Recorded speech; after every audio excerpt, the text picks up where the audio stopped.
This man done put a kiddie pool in the living room. I'm so sick and tired of Reggie. This brother has got to go. And at this point, I don't care if Jake unalives him right there and then gets unalived by the two people. I am sick and tired of Reggie. Don't know why they brought him back. But anyway, one of y'all's favorite TV movie guy. And like I said, we are talking episode 1 of season 8 of The Chi. This episode does contain spoilers, so if you haven't seen the episode, please save it, come back later so we can talk about it. We open the episode with Shad and Trigg in the same cell, and somehow they are still in jail. I mean, to tell me in 2026, there were several people that pulled them out of the elevator. There's cameras in the hospital. I'm sure there was a visitor log. There's cameras on the street corner. The traffic lights have cameras. Your phone is a GPS device. You mean to tell me that the coroner who can determine the cause of death and what time the person was unalive, and they see that these two people weren't there at that time of night, you mean to tell me that they can't clear these people? No murder weapon, no evidence of none. All they have is that they moved the body from the floor to the couch, but they can tell that that's what happened. I mean, CSI, if they taught us nothing, they can tell when the murder happened, when the body got moved, how the body got moved. They can tell that. So you mean to tell me these two was locked up just for moving the body and having blood on the clothes, not blood on the stain, not DNA, not defensive wounds, not anything? Most importantly, no murder weapon. I need the storyline to be wrapped up by the end of episode 2. Then we see Tiffany. I feel Tiffany is like the biggest bird of all birds. She's the big bird of birds. Tiffany. We see her. I don't know if this scene was paying homage to Baby Boy with the whole Nuck half naked in the kitchen making pancakes. We see the portrait of the family, and Nuck is responsible for wiping that entire family out for the most part. Even the uncle got wiped out, Q, by Nuck. If I'm Sonny, I'm laying low. I'm probably moving to Florida if I'm Sonny. Hopefully Sonny not still in Chicago, because good jeez. I don't see any point in them two getting together. Like, Nuck is really a terrible person. And they belong together, because Tiffany ain't no better. I mean, her and this Keisha, I made a video about this last year, them being frenemies and flip-flopping and swapping baby daddies. That shit, the kids gonna be siblings. They're gonna be double siblings if that's even possible. They're gonna be step brothers before brothers, I guess. I don't know how that's gonna go. Then we get a scene with Darnell and Emmitt. Their house is full. At times I do feel bad for Keisha. I will admit that. I do feel bad for Keisha. We see Darnell and we see some things where he's scared to go back home. He's scared to go live in the house that him and Jada lived in. And he's making an excuse for the boiler being broke. Him and his new thing, I can't think of her name, but him and his new thing, they living up in Emmitt's house with all the kids. It just seems like a lot of kids. I don't know, what is it for? It just seems like a lot going on in the house. The storylines that I feel like they should dig into, they really don't dig into. I think Darnell's story and the arc of him and Emmitt and how that whole thing transpired, I think that story should be talked about. What we have now and what we had last season is too many storylines. You get maybe 5 to 10 seconds on each story, and then we're moving on to something else, some total different character who doesn't mean anything. You know, it's just a lot going on. They left some characters out. I'm assuming Don Vic Mensa's character's gone. I heard them say Damien's in rehab, so I'm assuming he's gone. He might come back later. So they are taking characters away, but at the same time, instead of simplifying it, they're adding more characters to it. And now, because there's so many storylines, we have to catch things and have to use our imaginations to go along with the story. Like things like, when did Bakari move in with Lene? We never seen that develop. How did Tiffany and Nuck develop? We never seen that. Did Nuck ease his way in? We don't know. We get a funeral. We don't even know whose funeral. We see Poppa getting dressed for a funeral. We don't even know whose funeral he's going to. Then we see that it's Pastor Zeke. When did Pastor Zeke die? Why did Nuck kill Pastor Zeke? Show me the cops putting the pressure on Pastor Zeke.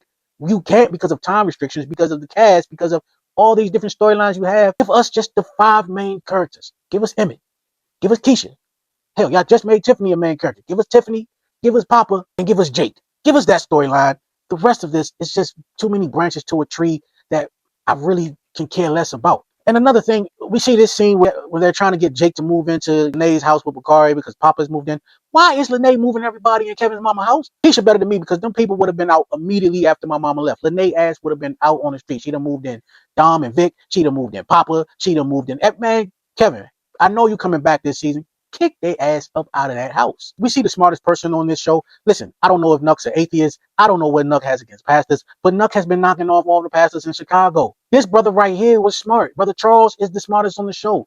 He don't want to be next, so he becomes a barber. Talk about 360. And I'm telling you, Papa, don't you go take over your father's church, man, or you may be next, man. Nuck does not like pastors. I don't know if he don't like God or what. Let them turn that into a bigger location for Smokies. And Papa at the funeral. I don't get that. Him giving them Lene type faces looking around. I mean, that's one thing Papa and they gonna do. They're gonna side eye the hell out you. Like, he's sitting there in his Steve Harvey suit, just looking around, looking to see who crying the hardest. He not even crying, questioning the wife after the funeral, like, why is she crying? She tells him Nuck did it. The whole city know Nuck did it. I knew Nuck did it. Before they even said Nuck did it, I knew that Nuck did it. Why can't Papa know that Nuck did it? Then we get a scene with Keith and Reggie, and to no surprise, they introduce a new character. Now we have Pointless Keith. We have Pointless Keith's girlfriend. who is giving him expired pills for Reggie to sell. Of course, Keith has a problem. We can see the foreshadowing on this. Reggie is going to smash Keith's girl. Now, will that be the reason that Reggie gets knocked off? I sure hope somebody as random as Keith's character doesn't come in and knock off Reggie. I really want one of the more important guys in this story to knock off Reggie, but pause. But here we are. I don't care about this dude. There's nothing to even talk about. I don't know his dude. They expect me to know this dude. I don't care for this dude. He ends up switching sides. Then we get a cool scene with Emmitt watching Soul Food, which was another Showtime / Paramount Plus show. They at one point they were the longest running black TV drama out, but they were surpassed this year by The Shot. So ironically, The Shot's watching. They do those other things to pay homage and bring back nostalgia. But it was cool last season. I really enjoyed the Boys in the Hood, Menace Society callbacks last year. To Do the Right Thing, one of my favorite movies, probably my favorite movie. Do the Right Thing. But enough. This is the final season. I want these storylines to close. You're adding more storylines. Let's stick to the writing. Don't try to distract me with me having to look at every scene and try to figure out what you're trying to do in these scenes. Like I said, we might have had a baby boy scene. We got them doing soul food. We also had a Boys in the Hood with the new son, Devontae, coming and live with Emmitt and Keisha. We had a Menace Society thing at towards the end with Bakari when he asked him whether he wanted to live or die. And ironically, Bakari answers, I don't know. The same thing that Kane answered in Menace Society. And we all know the fate that happened to Kane. So I don't know if this was a foreshadow to what's going to happen to Bakari at the end. I did hear a theory that in the movie Menace Society, it was really a look back over Kane's life at the end and what happened to why he passed. He was narrating it in the afterlife. So is this book sort of the narration to what happened after his life? It could be, other than the fact that he was in the bookstore selling the book. So I don't know about that theory, but I'm not mad at it besides the fact that he was actively promoting it, selling the book. So Keisha, I know she means well, and this whole positive attitude and tone that she speaks with always wants to be the positive one. Like, let Emmitt be messy that his ex-wife is dating your baby daddy. That's messy. Let Emmitt feel a messy type of way. We don't always need positive ass Keisha with her positive ass thinking. But I will say this, she does have it rough right now. She's taking it on the chin. Emmitt got everybody living up in that house. The whole bloodline is up in that house. Like I said, they just added another kid, another storyline we're going to have to get into. But I do like the fact that they do have Emmitt now maturing, standing up, and taking care of his kids. And and that was one of my favorite parts of the episode is, after we see Darnell have a talk and call his lady Jada's name, and he goes downstairs and he's up late and Emmitt is up late. That is one of my favorite scenes about this episode, was just him coming to the realization and just really his relationship with Emmitt and how it first started. I think back in season 1 or season 2, and how it has transpired now. I really do appreciate their relationship, and I appreciate the fact that he says, Emmitt, it's not totally your fault how you're in this situation because you didn't have the best role model from me, and I didn't teach you the right way. So it's kind of good to see that, and now it's good to see Emmitt on the other end of that, realizing the mistakes he made early and being able to correct those mistakes with his kids. Like, this is the type of storyline that I wish we got more than 30 seconds of, because we had to switch to Reggie kicking in some damn door. And that scene with Reggie was just so pointless.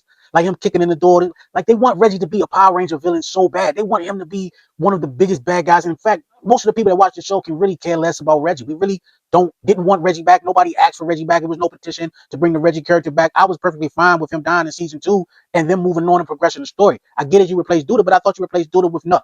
Nuck was supposed to be that guy. I don't know who to hate, who not to root for, when we got 3 different people trying to be the bad guy in the show. And like I said, this scene with Shad and Bakari was a deep story. I mean, Bakari is halfway in the streets and halfway out, but I think he's leaning more so in the streets. Shad is really there trying to save his life, just like, again, the Menace Society fell back with Darnell talking through the glass to Kane, trying to get Kane to move on and do the right thing and leave the streets alone before it's too late. But ultimately, it was too late. So I do feel like Bakari is on his way out. I've been saying that since last season. And I do believe that Nuck is going to be the one to do it. We do know that they will have some sort of conflict this year. But I don't expect us to have to wait very long for Bakari to be up out of here. I believe he'll be up out of here within the next 2 to 3 episodes. And then we get to the final scene where this guy has, please get Trigg out of jail. We see Reggie in here, again, doing his best to be a villain, doing his best to just be corny. They got him in the pool. Like, this guy is not big and bad. Like, he got his ass whipped last year by Emmitt. He has a pool in the middle. He's throwing a house party. Jake is peeping through the window. This is just corny on all levels, man. I really just don't want to give the energy to this. But we see Jake pull the weapon out, and then he gets weapons pulled on him, and we go to a blank. Like, nobody believes that he did this. This is more non-believable than Kanan and Rock at the end of season 4, raising Kanan. Nobody believes Kanan pulled the trigger. Nobody believes Rock pulled the trigger. And I do not believe that Jake is going to pull this trigger. But y'all let me know what y'all thought about the episode below. Even with all my critiques, man, I still enjoyed this episode. I still enjoyed this show. Y'all let me know what y'all thought about it in the comments below. And do y'all hate Reggie as much as I do? Let's get that out the way first. Let's bond over the fact that we both believe Reggie shouldn't be here. Like, comment, subscribe, and I'm out.